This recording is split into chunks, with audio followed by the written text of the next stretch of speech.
মা, দেখো আমার ছবিটা কেমন হয়েছে। হ্যাঁ, অনেক সুন্দর হয়েছে। এখানে কি আঁকছো আমাকে একটু বলো তো। এখানে আমি আঁকছি প্রথমে যে তুমি যে মানুষগুলো দেখতেছো না, এগুলো হচ্ছে প্রথমে যেটা আমি মানে একটা বড় মানুষ আঁকছি না, ওইটা হচ্ছে তুমি। আর যে একটা ছোট মানুষ আঁকছি হ্যাঁ। সেটা হচ্ছে আমি। তুমি আমি একটা ঘুরতে যাচ্ছি। আর তাই? হ্যাঁ, তোমার হাতে একটা ছোট ব্যাগ, আর উপর দিয়ে হইছে এটাকে কি বলে, আকাশ আর সূর্য। তারপর এসে রাস্তা দিয়ে তুমি হাঁটে আমাকে নিচ্ছ ঘুরতে। আর এখানে সেই ঘাস। তোমার তুমি কি অবাক হয়ে গেছো? হ্যাঁ, আমার তো ঘাসগুলো, স্পেশালি ঘাসগুলো বেশি পছন্দ হয়েছে। তো তোমার বাবা কোথায়? তোমার বাবা আমাদের সাথে যাচ্ছে না? আসলে না, মানে আমার বাবা অন্য একটা ঘুরতে যাচ্ছে, আর আমি তুমি মেলায় যাচ্ছি। বাবা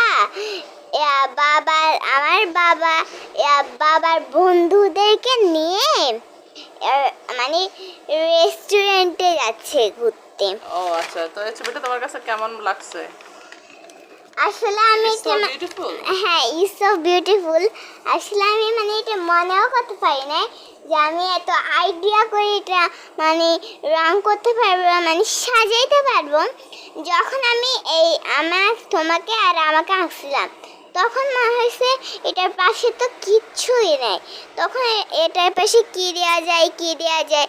তারপরে যে আমার মনে পড়ছে, আমার মার হাতে একটা ব্যাগ দিই, আর উপর দিয়ে একটা আকাশ দিয়ে, আর সূর্য দিই, আর একটা রাস্তা আর ঘাস।